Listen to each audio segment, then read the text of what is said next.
ভর্তা খেতে আমরা কে না ভালোবাসি। চলুন সেরকমই আজকে ভর্তা রেসিপি আপনাদের সাথেই শেয়ার করছি। কাঁচা কলার দুই রকমের ভর্তা রেসিপি আপনাদের সাথে শেয়ার করব। কাঁচা কলার সাথে কাঁচা কলার খোসা ভর্তাটাও তৈরি করে দেখাচ্ছি। কাঁচা কলার খোসা ভর্তা যে এত মজার হয় এই রেসিপি না দেখলে বিশ্বাসই করতে পারবেন না। চলুন রেসিপিটি আপনাদের সাথে শেয়ার করি। ভর্তা তৈরির জন্য প্রথমত কাঁচা কলাগুলোর দুটো সাইডের অংশগুলো কেটে বাদ দিয়েছি। এবার পর্যাপ্ত পরিমাণে জল দিয়েছি।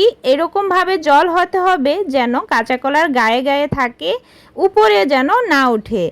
আর এখানে 4টার মতো কাঁচা কলা নিয়েছি, সাথে কিছুটা লবণ দিয়ে দিচ্ছি যাতে করে টেস্টটা খুব ভালো আসে। ঢেকে কিছুক্ষণের জন্য সিদ্ধ করে নিব। যতক্ষণ পর্যন্ত খুব ভালোভাবে সিদ্ধ না হচ্ছে মিডিয়াম আঁচে এভাবেই বসিয়ে রেখেছি। এবার একটু কেটে দেখাচ্ছি, খুব ভালোভাবে কিন্তু কাঁচা কলাগুলো সিদ্ধ হয়ে গেছে। আর যখন ভালোভাবে সিদ্ধ হয়ে যাবে তখনই সাথে সাথে নামিয়ে নিতে হবে। আর নামিয়ে অবশ্যই একটু ঠান্ডা করে নিতে হবে, এতে করে খোসাগুলো ছাড়ানোর ক্ষেত্রে খুবই সুবিধা হবে। এবার আমি একটা ছুরির সাহায্যে শুধু একটা সাইডের অংশটা এভাবে দাগ কেটে নিচ্ছি। সবগুলো একইভাবে করে নিচ্ছি, এতে করে খোসাগুলো খুব ভালোভাবেই তুলে ফেলা যাবে। খোসাগুলো ছাড়ানো হলে একটু মাঝ বরাবর চিড়ে দিচ্ছি, এতে করে ব্লেন্ড করার সময় খোসাগুলো খুব ভালোভাবেই পেস্ট হয়ে যাবে। আর আমি এই খোসাগুলোর সাথে একটু পরিমাণে জল দিয়ে দিচ্ছি। জলটা আপনারা একটু বুঝে দিয়ে দিবেন, এতে করে পেস্ট করতে খুব সুবিধা হবে। জলের পরিমাণটা এই পেস্টের উপর নির্ভর করবে। আর এই কাজটা পাটায়ও আপনারা বেটে নিতে পারবেন। এবার প্যানে দিয়ে দিচ্ছি সরিষার তেল। সরিষার তেলেই অবশ্যই ভর্তা তৈরি করার ট্রাই করবেন, এতে করে ভর্তাটা খুব টেস্ট হবে। দুটো ভর্তার জন্য 9টার মতো শুকনো মরিচ দিয়েছি, হালকা করে ভেজে তুলে নিচ্ছি, খুব বেশি কালো করবেন না যেন। এবার প্যানে একটুখানি কালো জিরে দিয়ে দিলাম ফোড়ন হিসেবে। প্রথমত আমি খোসার ভর্তাটা তৈরি করব। তার জন্য এখানে আমি 3টার মতো মিডিয়াম সাইজের পেঁয়াজ কুচনো দিয়ে দিলাম। 6 থেকে 7টার মতো রসুনের কোয়াকে একদম কুচি করে কেটেছি। এই পেঁয়াজ আর রসুন কুচিটাকে একদম ভালো করে ভেজে নিতে হবে, এতে করে ফ্লেভারটা ভালো আসবে।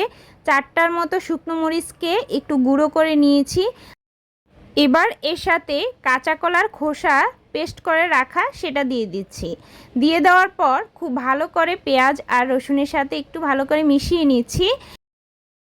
ভালো করে মিশানো হয়ে গেলে এর সাথে হাফ চামচের থেকে একটু বেশি লবণ দিয়ে দিচ্ছি।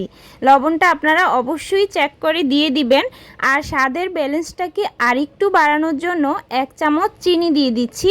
হাফ চামচ দিয়ে দিচ্ছি হলুদের গুঁড়ো। খোসা ভর্তাতে একটু যদি চিনি ব্যবহার করেন তাহলে কিন্তু টেস্টটা ভালো আসবে, তাই অবশ্যই একটু চিনি অ্যাড করে দিবেন। নাড়তে নাড়তে যখন প্যানের গা থেকে এরকম ছেড়ে আসবে তখনই ভর্তাটা নামিয়ে নিচ্ছি। এবার আমি কাঁচা কলার ভর্তাটা তৈরি করে নিব। তার জন্য এখানে 5টার মতো শুকনো মরিচ দিয়েছি। আপনারা কিন্তু ঝালটা অবশ্যই বাড়িয়ে কমিয়ে দিতে পারবেন। প্রথমে একটা কাঁটা চামচ দিয়ে কাঁচা কলাগুলোকে খুব ভালোভাবে ম্যাশ করে নিচ্ছি। খুব সহজেই এই চামচের সাহায্যে ম্যাশ করা যায়। শুকনো মরিচের সাথে হাফ চামচ লবণ দিয়ে দিচ্ছি। লবণটা অবশ্যই টেস্ট অনুযায়ী দিয়ে দিবেন। প্রথমে লবণের সাথে শুকনো মরিচটাকে খুব ভালোভাবে ম্যাশ করে নিয়েছি। আর তারপর পেঁয়াজটাকে এই মরিচের সাথে একদম চটকে নরম করে নিতে হবে। আর তারপর এখানে অ্যাড করে দিচ্ছি 4 চা চামচ সরিষার তেল। সরিষার তেলটা আপনারা কম বেশি বাড়িয়ে কমিয়ে দিতে পারবেন। সরিষার তেলটা দিলেই বেশি ভালো হবে।